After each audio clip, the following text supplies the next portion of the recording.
આપણે જરાક જોઈએ ક્યાંક લોભ આવીને બેઠો છે, ક્યાંક ક્રોધ આવીને બેઠો છે, અનંત પ્રકારની કામનાઓ જે છે, આસક્તિઓ છે, પોતાની કામનાઓને તૃપ્ત કરવા માટે, પોતાની આકાંક્ષાઓ, ઈચ્છાઓ, પોતાની જે કંઈ છે એને તૃપ્ત કરવા માટે આપણા 5 રૂપિયાના ફાયદા માટે આ જગતમાં માણસનું 5 લાખનું નુકસાન કરતા માણસ બીતો નથી. આંતરિક જે અધર્મ છે એનો સંહાર કેવી રીતે થાય? એ શાસ્ત્રથી થશે. બેયની જરૂર છે. એક જરૂર છે શસ્ત્રની, જે બાહ્યનો અધર્મ છે એને નાશ કરવા માટે, અને બીજી જરૂર છે આંતરિક જે અસુર બેઠા છે એનો સંહાર કરવા માટે શાસ્ત્રની જરૂર છે.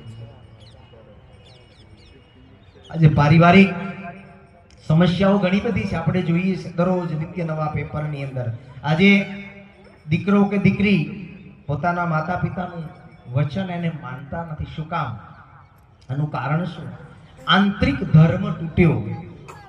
આપણા ઘરની અંદર આપણા ભગવાનની પૂજા, આપણા ભગવાનની આરતી, આપણને મળેલા ભગવદ રામાયણ ગીતા આદિ શાસ્ત્રનું અધ્યયન જ્યારે આપણે આપણા ઘરની અંદર નથી કરતા, ત્યારે આપણા જ બાળકો આપણાથી વિપરીત દિશામાં જ્યારે ચાલે છે, ત્યારે રાષ્ટ્રીય સ્વયંસેવક સંઘ દ્વારા પારિવારિક એકતાની જે ભાવના છે, સામાજિક જે સમરસતાની ભાવના છે, આપણને જે સમાજ મળેલો છે, સમાજની અંદર રહી અને કંઈક સારું સત્કર્મ કરવાના જે સદવિચારો છે, એ વિચારો આપણને આવા સંઘના એ કાર્યક્રમોમાંથી આપણને પ્રાપ્ત થાય.